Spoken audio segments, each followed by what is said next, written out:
안녕하세요. 결혼 한 번 잘못했다가 이혼하게 된 이야기, 뭐가 자랑이라고 이렇게 사연까지 보내나 싶으신 분들도 당연히 계실 거라 생각해요. 대나무밭에서 임금님 귀는 당나귀 귀라고 외치듯 그냥 누가 되었든 간에 상관없으니 저 혼자 한탄이라도 해볼 생각으로 이렇게 사연을 적게 되었습니다. 결혼을 하면 고부 갈등은 어떻게 보면 당연히 따라오는 거라 생각했습니다.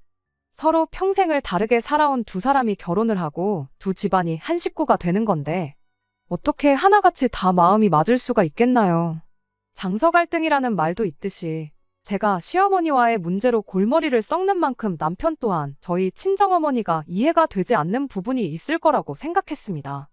서로 다른 두 집안이 결혼하는 것인 만큼 그 정도 의견 차이는 당연히 겪을 수도 있는 일이라고 생각했지요.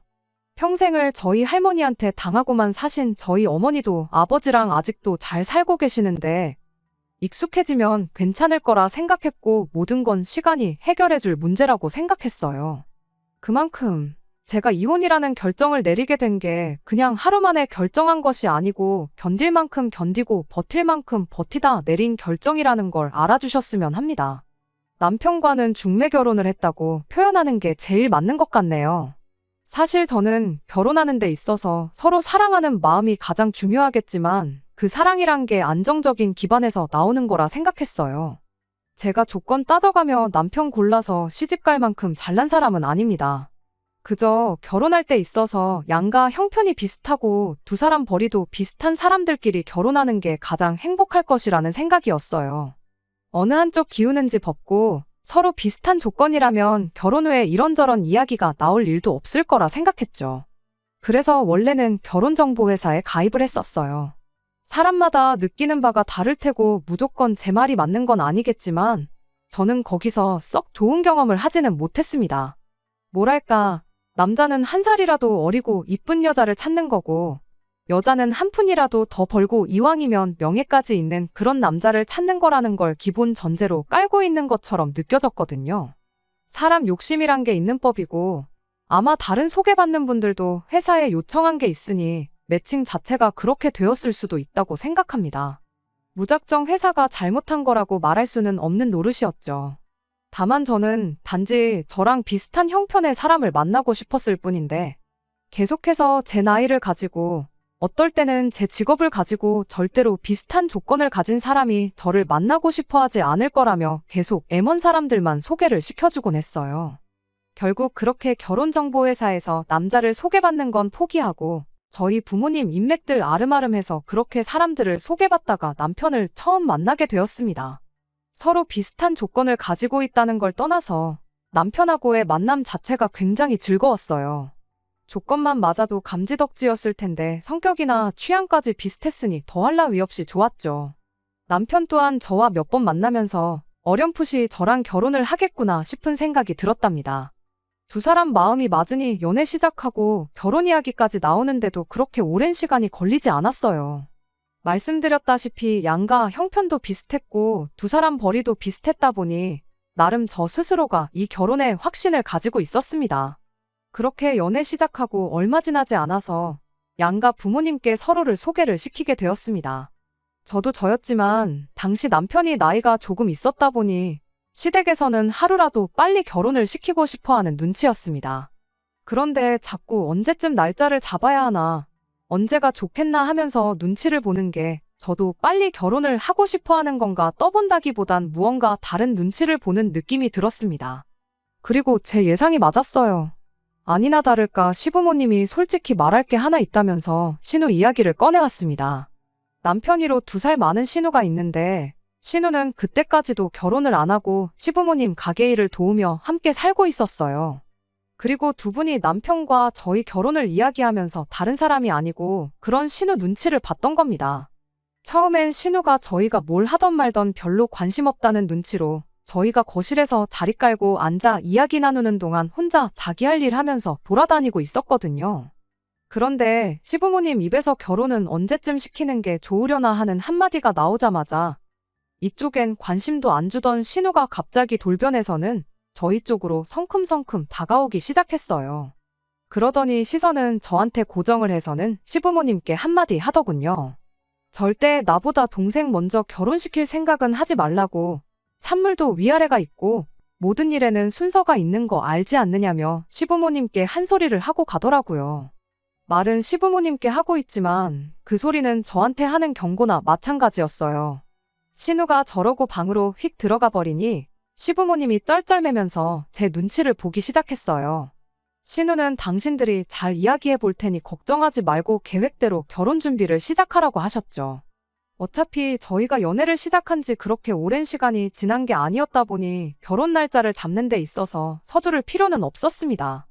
신우가 저러는 꼴을 보니 괜히 결혼이라도 먼저 했다가 평생 좋게 지내기는 글렀다 싶어서 1년 정도는 더 연애를 해도 괜찮겠다고 남편한테 말했었는데 남편이 한다는 소리가 누나가 결혼할 사람이 있는 것도 아니고 그렇다고 해서 만나는 사람이 있는 것도 아니라고 하더라고요.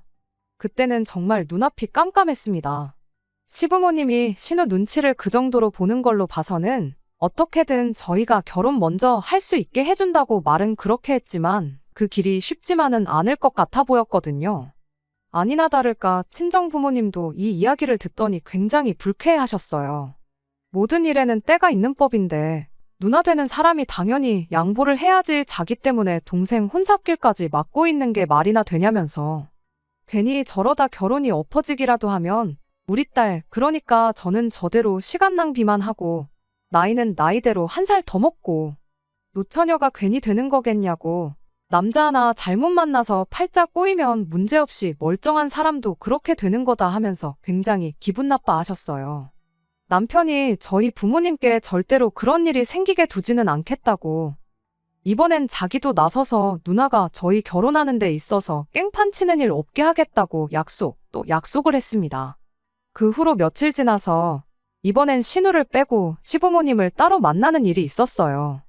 그때 조금 안심이 되었던 게 시부모님 또한 신우 때문에 저희들 결혼을 늦추고 싶은 생각이 없다고 말을 하셨거든요. 막상 저희가 결혼을 먼저 하게 된다고 한들 신우가 땡깡 부리는 것 때문에 고생이야 좀 하겠지만 자기가 뭐 어쩔 수 있겠냐. 시간 지나면 나아지겠지 하시면서 일단 신우는 생각하지 말고 계획한 대로 진행을 하라. 그런 식으로 이야기를 했어요. 물론 그 자리 자체가 아무래도 남편이 저희 집에서 나눈 이야기를 가지고 집에 가서 이야기를 했기 때문에 만들어진 자리라는 건 안 봐도 알 수 있었지만 말씀드렸다시피 저 또한 결혼 이야기 나왔다고 해서 당장 결혼하는 것보다 조금 느긋이 연애하면서 서로를 알아가는 과정 또한 중요하다고 생각했기에 일단 상황을 두고 보자는 심정이었습니다. 그리고 만약에 결혼할 때가 와서 신우 때문에 문제가 생기게 된다면 그땐 시부모님이 제안했던 것처럼 신우는 아예 무시해버리고 그냥 결혼식을 올려버릴 생각이었어요. 그런데 막상 신우도 이번엔 남편이 진짜로 자기는 상관 안 하고 결혼을 하겠다 작심을 한 걸 어렴풋이 눈치를 챘던 건지 양가 부모님께 서로를 인사시킨 뒤 1년이 지나지 않은 시점에 가족들 앞에 결혼 소식을 전해왔습니다. 신우가 한참을 연애도 안 하고 혼자 지내면서 있었기에 갑작스런 결혼 소식에 남편도 시부모님도 다들 놀랐다고 하네요. 그리고 덕분에 동생 혼사길도 망치지 않게 돼서 정말 다행이라며 시부모님이 엄청 기뻐하셨답니다. 결혼할 사람이 생겨서 신우도 마음에 여유가 생겼던 건지 아예 저를 이미 올케처럼 여기는 듯 싶었어요. 가족들한테 결혼할 상대방을 인사시키는 그 자리에 저까지 불러냈거든요. 제가 거길 왜 가야 하나 싶으면서도 그래도 불렀는데 가야지 싶어서 약속 장소로 향했습니다. 남편과 시부모님이 먼저 자리에 도착해 있었고 그리고 나서 제가 도착을 했고요. 주인공인 신우가 결혼할 상대방을 데리고 가게 안으로 들어왔는데 저도 그랬겠지만 자리에 있던 모든 사람들 표정이 약간 얼이 빠진 모습이었습니다. 신우가 결혼 상대라고 데리고 온 사람이 외국인이었거든요.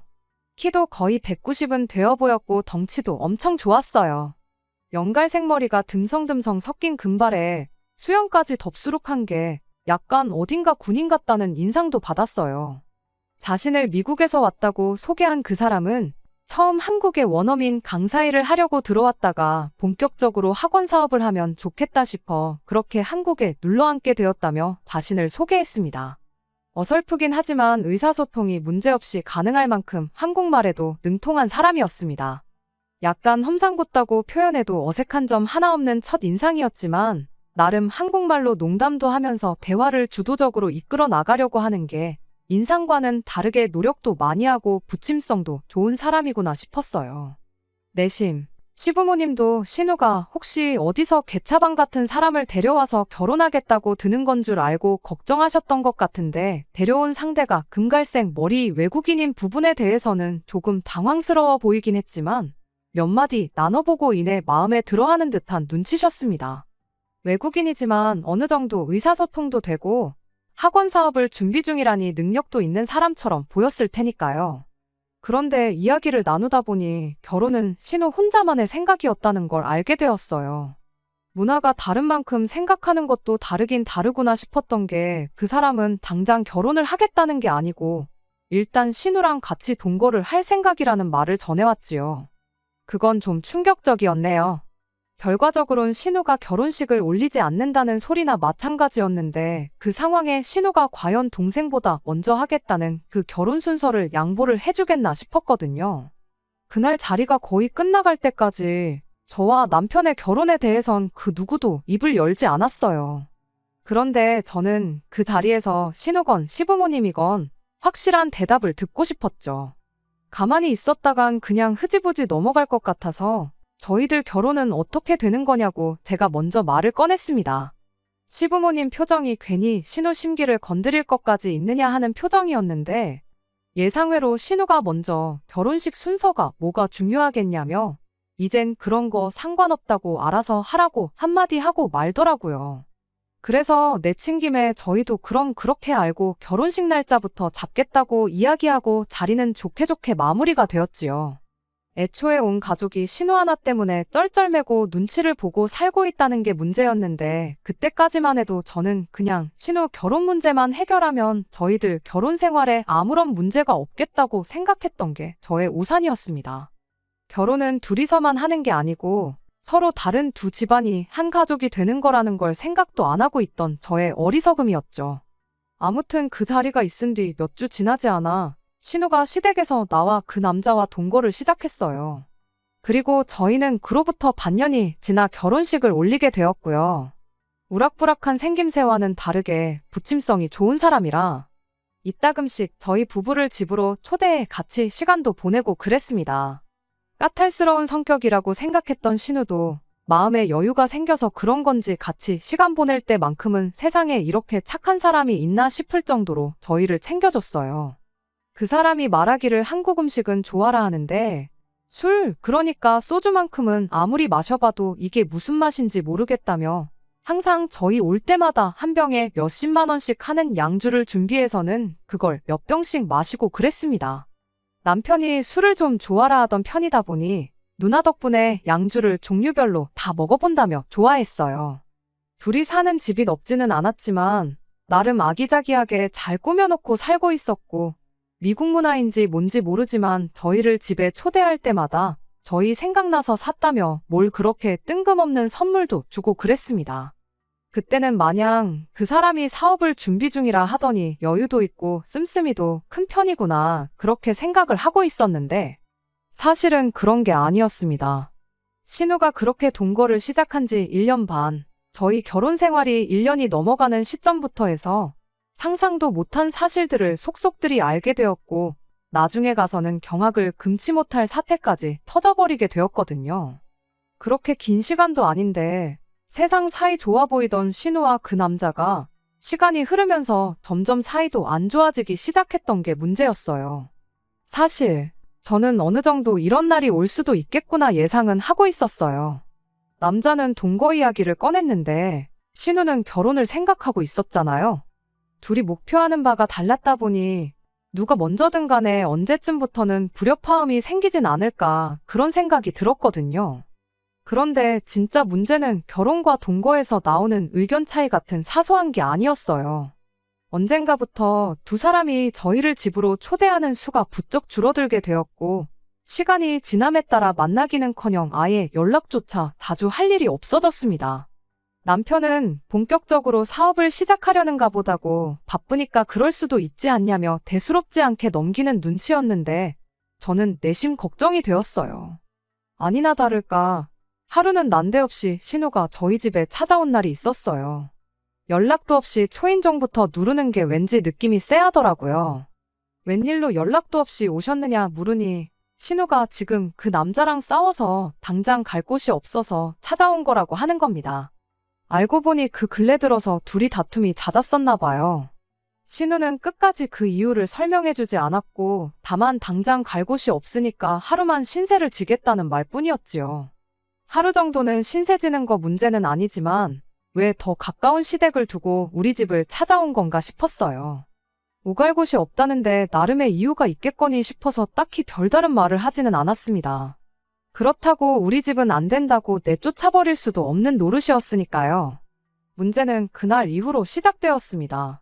처음 저희 집에 재워준 그 날을 기점으로 신우가 거의 일주일에 한 번꼴로 하루만 신세지자고 계속해서 찾아오기 시작했거든요. 한참 심했을 때는 일주일에 3번도 왔던 적이 있어요. 뭘 어떻게 다투길래 허구한 날 집을 뛰쳐나오나 싶었고 남편도 누나 성질머리가 저래서 집을 나오는 거라고 대수롭지 않게 여겼었는데 하루는 그냥 두고 볼 수가 없을 정도로 몰골을 한 신우가 짐까지 싸들고 저희 집에 찾아온 거예요. 눈탱이가 시퍼렇게 멍들어서 아주 잘 익은 왕밤처럼 되어 있더라고요. 둘이 말다툼을 하다가 결국 그 남자가 힘으로 신우를 제압했었나 봐요. 남자고 여자고를 떠나서 같은 남자라도 잘못 걸리면 뼈도 못 추릴 것 같은 덩치를 가진 사람이었는데 신우가 상대가 되었겠나요? 신우 몰골을 보아하니 그간 신우랑 관계가 어쨌건 간에 걱정부터 되더라고요. 이거 경찰부터 불러야 되는 거 아니냐 했는데 신우가 호들갑 떨지 말라고 경찰 부를 정도의 일이었으면 자기가 진작에 불렀을 거라며 저를 딱 막아서더군요. 아니나 다를까 다음날 그 남자가 우리 집에 신우를 데리러 왔어요. 그 어설픈 한국어로 어눌하게 이것 참 미안하게 됐습니다 한마디 하는 게 왠지 모르게 빈정거리는 느낌이 들더라고요. 아무튼 그렇게 신우를 데려가는데 남편이 암만 자기 누나랑 사이가 안 좋았어도 그래도 가족이고 그래도 누난데 자기 누나를 저렇게 만든 그 인간이 마음에 안 들었나 봐요. 하지만 그렇다고 뭐 남편이라고 해서 상대가 되었겠나요?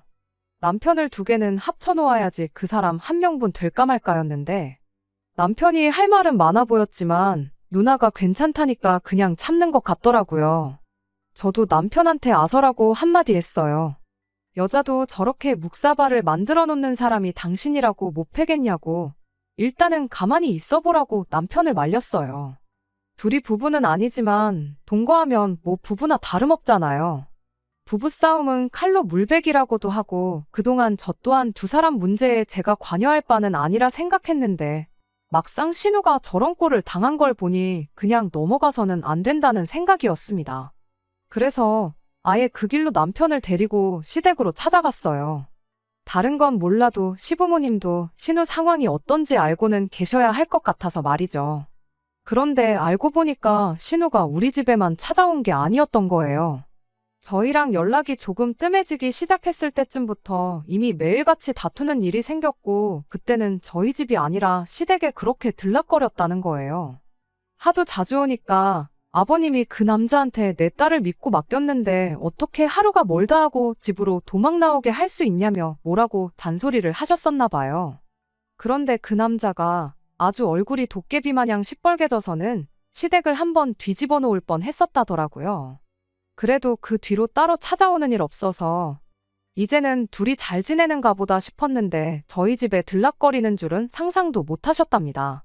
제 생각엔 아마 신우 딴에는 저러다 그 남자가 시부모님한테 무슨 해코지라도 하겠다 싶어서 저희 집으로 도망오기 시작한 게 아닐까 싶어요. 아무튼 신우가 그렇게 다투는 걸 알고 계셨다면 혹시 무슨 일 때문에 저렇게 하루가 멀다 하고 싸우고 있는 건지 그 이유는 알고 계시냐 물었어요. 신우가 저희한테는 도무지 이야기를 안 해준다고요. 그랬더니 시부모님이 정말 충격적인 이야기를 꺼내오셨어요. 사실 그 남자가 사업을 알아본다고 했지만 땡전 한 푼 없는 사람이었답니다. 둘이 살고 있는 그 집도 당장 보증금 할 돈도 없어서 시부모님이 피땀 흘려 장사해서 모은 돈으로 얻어준 거고 거기에 신우가 직장이 없다고 했잖아요. 그런데 일을 안 하는 건 그 남자도 마찬가지였던 거죠. 둘이 일도 안 하는데 집이 해결되었다고 한들 생활비가 어디 있었겠나요? 결국 시부모님이 두 사람 생활비까지 대줬다는 겁니다. 그동안 우리한테 사줬던 쓰잘데기 없는 선물이며 저희 마시라고 선심 쓰듯 까줬던 양주며 밥까지 전부 다 알고 보니 시부모님 돈이었던 거예요. 문제는 두 사람 씀씀이가 워낙에 크다 보니 시부모님이 언제까지고 그렇게 해줄 수가 없었던 겁니다. 심지어 그때가 또 마침 코로나가 끝나갈 때쯤이었는데 코로나 겪는 동안 시부모님 장사도 많이 안 좋아지게 되었고 결국엔 그간 모아놓은 노후 자금까지 털어서 신우한테 퍼주고 있었던 거라네요. 그런데 이제 여유분까지 돈을 전부 써버리고 나니까 더 이상 두 분이 신우한테 계속 돈을 대줄 수가 없게 되었던 거죠. 두 분 노후 자금을 전부 다 쓰신 건 아니지만 여유분을 탕진하는데 고작 1년의 시간도 걸리지 않았던 겁니다. 아무튼 그렇게 생활비가 끊기게 되니 그 남자가 그것 때문에 뿔이 나서 신우한테 화풀이를 하기 시작했던 거였고 결국엔 그렇게 매번 생활비 문제로 다투다가 눈탱이가 밤탱이가 돼서 우리 집에 찾아오게 되었던 거예요. 신우가 눈이 시퍼렇게 돼서 우리 집에 짐 싸들고 도망 나오기까지 했다는 그 이야기를 전하니 시부모님도 엄청 충격을 먹은 듯 보였어요. 그런데 시부모님이 애초에 집에 데리고 온 첫날의 결혼 생각도 크게 없어 보였는데 그때 신우 동거를 못하게 반대를 했었어야 했었다고. 그런데 아무래도 니들이 마음에 걸려서 그냥 둘이 같이 살게 했는데 일이 이렇게 될 줄은 몰랐다며. 신우가 저런 인생을 살고 있는 걸 난데없이 저희한테 탓을 돌리기 시작하는 거 아니겠어요? 정말로 어이가 없었죠. 그래서 그렇게 말로만 후회를 할 게 아니고 그 사람은 빼놓더라도 일단 신우까지 같이 해서 한번 이야기를 제대로 해봐야 하는 거 아니겠냐고 현실적인 해결책을 제시를 했습니다. 그렇게 신우를 시댁으로 불러내서 온 가족이 이야기를 나누게 되었어요.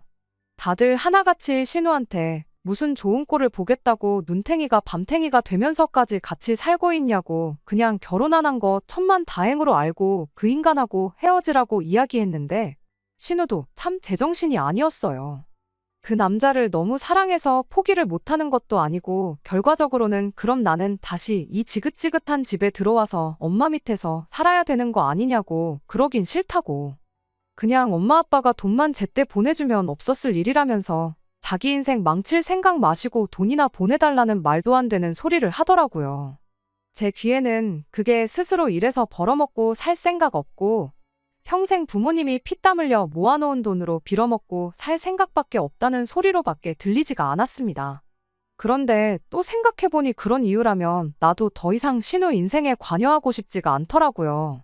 저는 한 가족으로서 진심으로 신우를 걱정해준 건데 신우는 그냥 부모 돈으로 편하게 먹고 살고 싶다는 소리를 하고 있으니 말이에요. 그래서 한마디 했죠. 그런 이유라면 둘이 싸우고 나서 우리 집에 올 생각하지 말라고 했어요. 말이 끝나기 무섭게 그날까지 우리한테 친한 척하던 신우도 마음이 상한 건지 저희 결혼 전에 알고 있던 원래의 신우 모습으로 돌아가더라고요. 있는 대로 성질을 부리면서 더럽고 치사해서 내가 너네 집 가나봐라 씩씩거렸는데 막상 그 이야기 나누고 며칠 지나지 않아서 또 저희 집 초인종을 누르곤 하루만 신세 좀 지겠다고 찾아오더군요. 저 또한 했던 말도 있고 그러니 진짜 우리 집에 들일 생각일랑 없었는데 남편이 그래도 이런 엄동설안에 어떻게 누나한테 노숙을 하라고 할 수도 없는 노릇 아니냐며 기어이 문을 열어주더라고요. 그래서 신우한테 염치 좀 챙기라는 식으로 한마디 꺼냈는데 신우도 그때 와서는 시부모님이랑 똑같은 말을 하더군요. 니들 때문에 남자 하나 잘못 만나서 내 인생이 꼬였다니 어쩌니 하면서요. 아니 누가 결혼하라고 동거하라고 등 떠밀었냐? 어차피 형님이 그 남자랑 동거 안 했어도 형님 무시하고 우리끼리 알아서 결혼식 올릴 생각이었다고요. 그렇게 신우랑 언성을 높이고 있으니 남편도 눈치를 챙긴 건지 거기선 그걸 우리 탓을 하면 어떡하냐고 하면서 제 편을 들어주긴 하더라고요. 제가 신우한테 어떻게든 부모님 돈으로 편하게 먹고 살 생각은 그만하고 그 사람하고 정리하고 직장을 구하라고 이미 보증금 들어가 있는데 시댁으로 돌아갈 필요도 없는 거 아니냐. 당장 생활비는 더 나가겠지만 형님이 직장 구해서 그 남자랑 헤어지기만 하면 끝나는 문제다. 다시 한번 강하게 제 생각을 이야기해줬더니 신우는 제 말을 들을 생각은 안 하고 기어이 울음을 터뜨리더라고요. 아니, 지금 답답해서 울고 싶은 사람이 누군데 왜 우리 앞에서 약한 척 질질 짜고 자빠졌냐고 한마디 하려고 했는데 남편이 누나 눈물을 보더니 마음이 약해졌나 봐요. 그 길로 지 누나한테 달려가선 울긴 왜 우냐며 누나를 달래주더라고요. 그러더니 결국 나한테 너무하다고 누나가 그래도 의지할 곳이 우리밖에 없어서 찾아온 건데 그렇게 매정하게 굴 필요가 있냐며 뭐라고 할 게 아니라 우리가 방법을 찾아보자며 누나 편을 드는 거예요. 그리고 나서 남편이 신우를 방에 데리고 가서는 둘이 이러쿵저러쿵 무슨 이야기를 나누더라고요. 한참 그러고 있다 나오더니 남편 하는 말이 일단 우리가 할 수 있는 건 누나한테 직접적으로 돈을 줄 수는 없지만 돈을 벌 방법 정도는 대신 알아봐 줄 수 있지 않냐며. 일단 수입이 생기면 둘이 이렇게 싸우는 일은 없지 않겠냐. 둘이 잘 지내는 거 직접 봐서 알지 않느냐고 저를 설득하더라고요. 그래서 나는 빠질 테니 알아서 하라고 한마디 해줬어요. 며칠 지나서 남편이 이래저래 해서 어떻게 과외 자리를 알아왔나 보더라고요. 전단지 만들어다 여기저기 붙이고 당근에도 올리고 하면서요. 당장 누나도 그렇고 그 사람도 그렇고 직장 구해서 일할 생각은 없어 보이지만 과외 자리면 하루 한두 시간 짬만 내면 되는 거니 문제 없을 거라고. 그리고 원어민이니만큼 페이도 세서 조금만 해도 웬만한 사람들 월급만큼은 벌겠다고 하면서 최대한 이런 식으로라도 도와주자는 소리를 하더라고요. 생각보다 남편의 아이디어가 먹히긴 했어요. 아무래도 원어민 직접 과외를 원하는 집이 많다 보니 연락이 엄청 많이 오더라고요. 남편은 신우한테 과외 공고 올리는 방법 같은 걸 알려주고 그 길로 신우네한테서 손을 뗐고요. 수입이 생기니 신우가 싸웠다고 저희 집에 찾아오는 일도 없어졌고 그렇게 우리 인생에 다시 신우가 빠지게 되니 남편하고 언제 그랬냐는 듯 다시 사이가 좋아졌어요. 그런데 산 넘어 산이라고 하나 해결했구나 싶었더니 여지껏 신우가 날이면 날마다 찾아오는 건 문제 축에도 들지 못하는 일이 터지고 말았습니다. 아무튼 신우랑 그 남자가 다시 평화롭게 된 데에는 남편 공이 컸지만 저랑은 앙금이 남아있었다 보니 둘이 다시 사이가 좋아졌더라도 예전처럼 저희를 집에 초대하거나 같이 시간을 보내거나 하지는 않았습니다. 그래도 둘이 사이는 정말 좋아졌던 건지 그렇게 된 지 몇 달 지나지 않아서 신우가 임신을 했다는 소식을 듣게 되었어요. 경사였죠. 시부모님도 이젠 아이가 생겼으니 그 남자도 동거를 끝내고 결혼을 하자고 들지 않겠나 나름 그런 기대를 하셨나 봐요.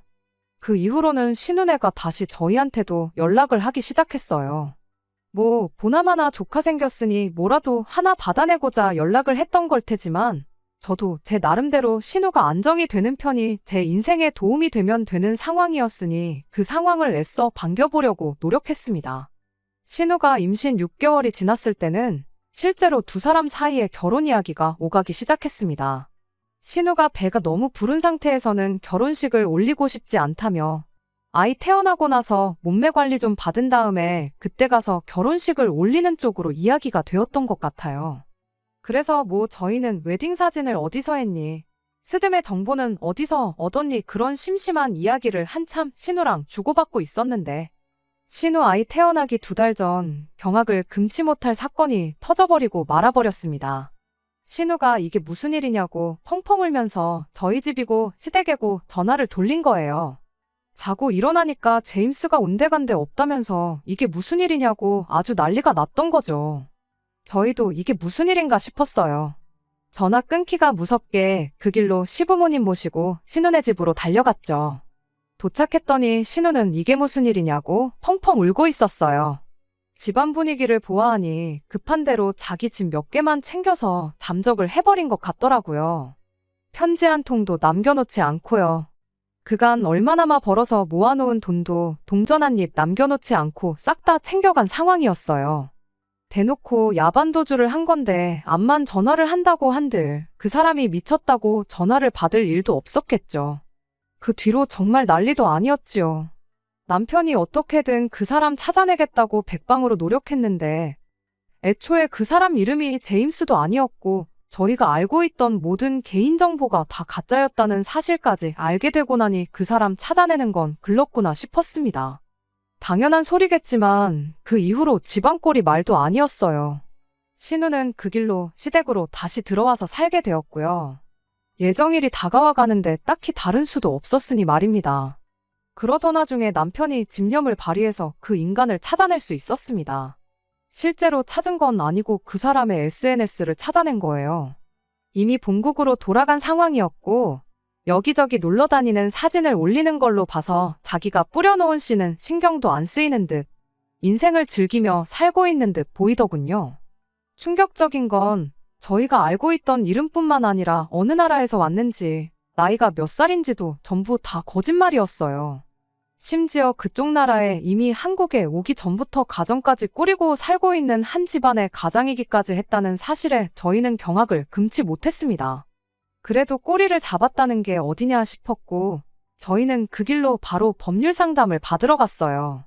소송도 가능하고 양육 비청구도 가능하다는 답변을 받았는데 문제는 그 과정 자체가 상당히 힘든 길이 되겠다는 이야기였습니다.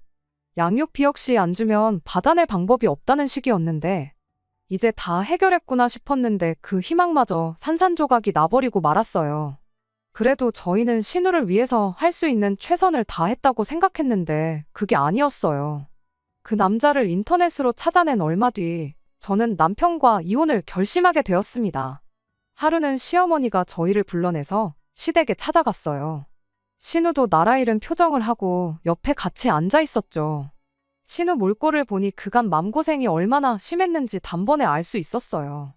참 딱해 보였죠. 그런데 그런 안쓰러운 마음도 잠시 시어머니가 저희한테 기니 할 말이 있어서 오늘 자리를 만든 거라는 말로 이야기를 시작했을 때 오늘 이 자리에 우리를 부른 게 절대로 좋은 일로 부른 건 아니겠구나 하고 대충 감이 오긴 했는데 이어진 시어머니가 난데없이 정말 제 상식을 뛰어넘는 말도 안 되는 요구를 해왔습니다. 곧 태어날 신우 아이를 저희가 맡아서 키우면 어떻겠냐고요. 당신이 알아봤는데 어떻게 조금 수만 쓴다면 조산원 같은 데서 아이를 출산하고 출생신고를 저희들 이름으로 할 수 있다더랍니다. 신우가 그 자식하고 결혼한 사이가 아닌 게 천만다행이지 않냐며 서류상으로 아무 문제가 없는 상황이니 저희가 태어날 신우 아이만 거둬주기만 하면 신우는 아무 걱정 없이 새 출발을 할 수 있다는 거예요. 가족 좋은 게 다 뭐냐시며 힘들 때 서로 도와주는 게 진짜 가족이 아니겠냐 하시는데 그렇게까지 말하는 거 보니 시어머니가 그냥 하는 말이 아니라 진심으로 하는 말이구나 싶더라고요. 당연히 저는 싫다고 했어요. 무슨 그런 말도 안 되는 부탁을 아무렇지도 않게 하시냐고요. 그랬더니 옆에서 가만히 있던 신우가 입에 거품을 물고는 그게 무슨 말도 안 되는 부탁이냐며 따지고 보면 니들 때문에 이렇게 된 거라고 이 상황을 저희 탓으로 몰고 가기 시작했습니다. 그래서 신우가 말 꺼내기 전에 제가 한마디 했죠. 저희 때문에 억지로 등 떠밀려서 그 사람하고 동거를 시작했다는 소리는 꺼내지도 말라고요. 전에도 말했듯이 형님이 그 인간 안 만났어도 우리는 형님 사정 볼 것도 없이 그냥 결혼할 생각이었다고 딱 잘라서 말해줬습니다. 그랬더니 이번엔 가만뒀으면 그 인간하고 헤어졌을 건데 니들이 오지랖 부려서 일자리도 구해주고 그러는 바람에 다시 사이가 좋아져서 아이가 생긴 거 아니겠냐며 그거에 대한 책임을 지라는 말도 안 되는 주장을 펼치더라고요. 시어머니의 말도 안 되는 부탁도 이 모든 상황을 저희 탓으로 몰고 있는 신우의 억지도 어이없었지만 그 와중에 제일 어이가 없던 건 바로 남편의 반응이었습니다. 절대로 신우 애를 키울 수 없다는 제 말에 힘을 보태주기는커녕 옆에 앉아서 저한테 소곤거리길 죽은 사람 소원도 들어준다는데 죽고 나서 들어줘봐야 그게 다 무슨 소용이겠냐고 살아있을 때 도와주는 게 맞는 거 아니냐며 불쌍한 우리 누나 인생 구제해주는 셈 치고 아이를 우리가 키워주는 게 어떻겠냐고 저를 설득하려 들던 남편의 반응이었습니다. 별것도 아닌 일에 제 편을 들어주면 뭐해요. 정작 중요할 때는 가족 편을 들어주는데 정말 믿는 도끼에 발등 찍힌다는 기분이 딱 이런 기분 아닐까 싶었습니다. 제정신으로 하는 소리냐고 그랬더니 피 한 방울 안 섞인 남이 자식 입양해 키우는 사람도 있는데 뭐가 문제겠냐며 그냥 가슴으로 낳은 우리 자식이라 생각하고 잘 키우면 되는 거 아니겠냐고 끝까지 자기 가족들 편을 드는 거예요. 거절해봐야 이 인간들한테 피도 눈물도 없다고 평생 원망이나 받을 텐데 더 이상 제가 이 인간들하고 한 가족으로 있어야 할 이유가 뭐가 있나 싶었어요. 그래서 저는 그 자리에서 이혼 이야기를 꺼냈습니다. 이혼 이야기에 이 인간들이 겁먹고 신우 애 키워달라는 말을 철회한다 하더라도 저는 어쨌든 제가 발을 담그고 있는 이 집구석이 똥통이라는 걸 깨달았기에 이 발언을 철회할 생각은 전혀 없었어요. 그런데 이혼 이야기가 나오기 무섭게 그럼 출생신고만이라도 제 이름으로 해주면 안 되냐는 부탁을 해오더군요. 말인즉슨 어차피 저는 이혼녀 딱지를 달 테니 출산 기록이 남는 것쯤은 아무 문제 아니지 않냐는 소리였어요. 이혼하고 양육권은 자기들이 가져갈 테니 신우 서류만 깨끗하게 해달라는 소리였죠. 그 길로 저는 자리를 박차고 일어나서 남편은 물론이고 신우의 시부모님까지 다 싸잡아서 한마디 했습니다. 단체로 정신 나갔냐고 제정신 좀 챙기라고요. 신우가 이혼한 기록이 없으니 출산 기록만 어떻게 하면 새 출발할 수 있다고 생각하나 본데 정신 차리라고 한마디 해줬습니다. 이미 우리 결혼한다고 이야기 나왔을 때부터 신우 결혼은 평생 긁는 거나 마찬가지였는데 그깟 기록 몇 개 있고 없고 한다고 신우가 앞으로 결혼해서 새 인생 살 수 있다고 생각한 거면 큰 오산이라고요. 그거 아니었어도 평생 혼자 살았을 인생이니 적어도 평생 혼자 외롭지 않게 지금부터 정신 차리고 애나 똑바로 키우라고 한마디 해주고 남편도 그렇게 누나애를 키워주고 싶으면 나랑 이혼하고 누나랑 합가해서 네 조카 아빠 노릇이나 실컷 해주라 한마디 해주고 그렇게 그 집구석을 뛰쳐나왔네요. 그날 이후로 남편이 자기가 잘못 생각했다며 이혼만은 말아달라고 싹싹 빌기 시작했지만 앞으로 신우에 태어나면 펼쳐질 제 인생이 눈앞에 선해서 그렇게 못하겠다고 협의 이혼 해주기 싫으면 몇 년이 걸리더라도 진흙탕 싸움을 하는 한이 있어도 꼭 이혼하게 만들어줄 테니 그렇게 알라 말해주고 저는 그 길로 짐 싸서 친정으로 향했습니다. 남편과 이혼을 진행하는 과정에서 신우의 아이가 태어났고 순리대로 신우 아이는 신우호적으로 올라갔어요. 그렇게 되니 적어도 아들까지 이혼남을 만들기 싫었는지 시부모님이 저희 친정집까지 찾아와 저는 물론이고 저희 부모님한테까지 다시 한번 생각해달라 싹싹 빌었지만 이미 질릴 대로 질린 집구석에 남아있는 정이라고는 눈꼽만치도 없었고 그 길로 그렇게 이혼을 하게 되었습니다. 정작 누나를 위해 아빠가 되어주겠다고 자처하던 남편은 막상 신우네 애가 태어나니 가족들은 나 몰라라 하고 혼자 지내기 시작했어요.